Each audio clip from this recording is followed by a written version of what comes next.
I'm not perfect at homemaking, but after over a decade of doing it every day, I've learned a few things that really help, and today I'm sharing them with you. So let's get into it.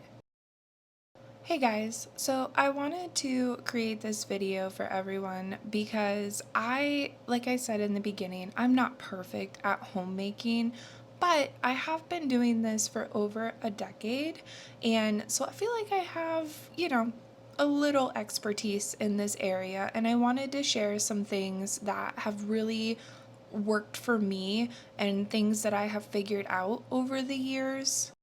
So we're just going to jump right into it. And the first thing is small daily resets.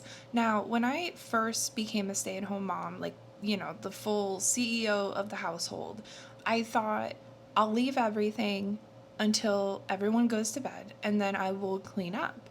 And as you can imagine, a year into that, it was not going so well. I was so tired and it was stressful. And at that point, I had like a real young one, you know what I mean? Like a infant, toddler. And so the mess was just getting too much, and I would spend a couple hours in the evening cleaning instead of sleeping, and I wasn't being the best mom. Obviously, I wasn't showing up for my family the way I wanted to, even though they had a clean house. That's not the most important thing. So small daily resets really help so you don't get so behind, and it really keeps the house running smoothly.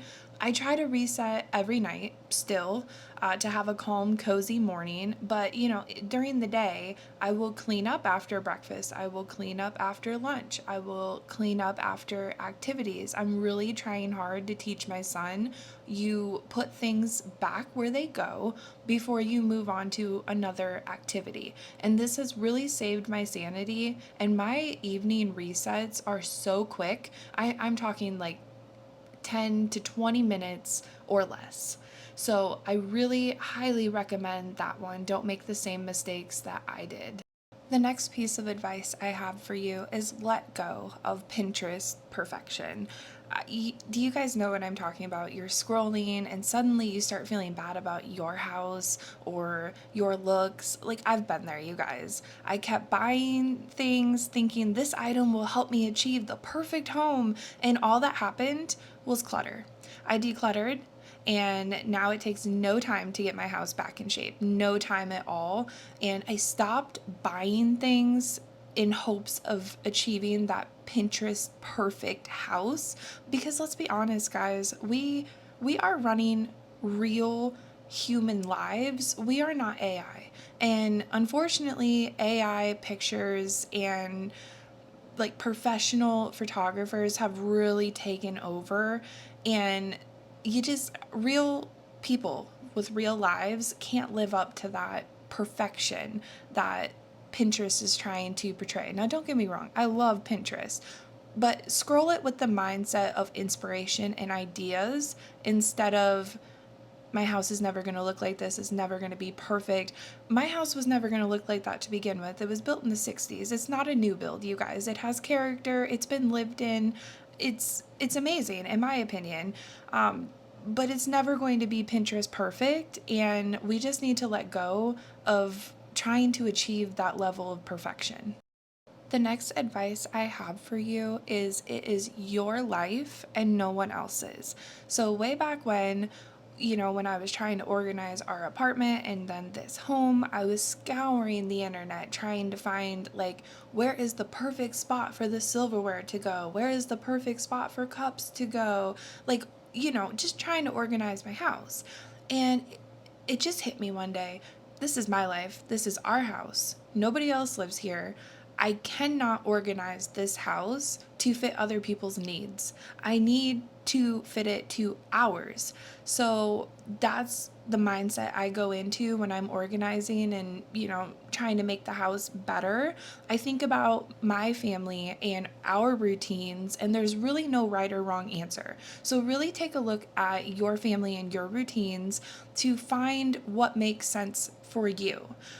Maybe, you know, keeping the cups next to the fridge works for your family. Maybe keeping the cups next to the coffee bar works for your family. Maybe across the kitchen. I don't know. So I stopped trying to take other people's organization, and I really took a good look at our family and what would work for us. And I kid you not, I know where everything is in my house now. If somebody asks me for something, I know exactly where it's at. So that is my advice to you. It's your life, no one else's. So the next two pieces of advice kind of go together. The first one is don't complicate routines. That's a hard word. I've been there. My routine, I would sit down, like, let's write a routine. It'd be 3 pages long just for a morning routine. And what happened with that? Burnout. And I thought, I gotta simplify. Like, this is too much. If you have to, look at your notes app or a piece of paper to follow your routine every day, it's maybe a little much. So I had to really get real with myself and simplify things and not overcomplicate. And also, kids do not like complicated routines. It should be nice and easy for them, and then it's easy on you. But if it's, complicated, they're going to be not doing what they're supposed to do. They're going to be coming to you, and that's more work for you. So that is the first piece of advice. And then the second is routines do not always fit. So I have different routines for different seasons of life, as you should as well. So our routine in the summer is not going to look the same in the fall and winter and spring. It's all going to be different. Also, summer break is not going to look the same as back to school season. And so you just really need to, you know, every so often, maybe every month or so, look at your routines and think, is this still working for the season of life that I am in right now? Our routine has drastically changed from when my child was 1 to now he's 11. The routine is just, it's changed so much. And so those are the two things I have for you with routines. We love routines in this house, do not get me wrong. But like I said, they change often. And the last piece of advice I have for you that I had to find out the hard way is a home is meant to be lived in. A mess is a sign that a good time was had. Dishes means you had food to eat, a meal was shared. Just shift your mindset for a positive boost. Kids do not go to bed and think, wow, my mom worked really hard on this house today. I'm so happy that we get to live in a clean house.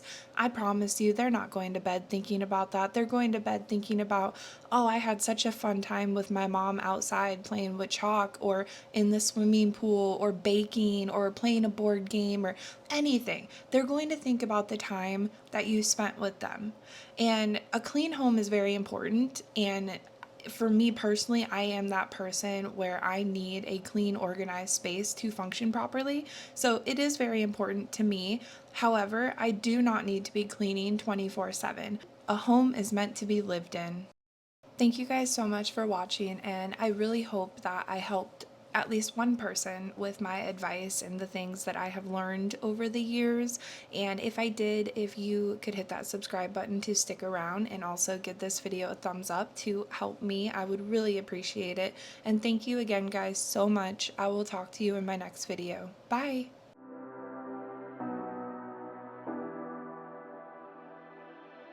You say you need your space, then pull me close.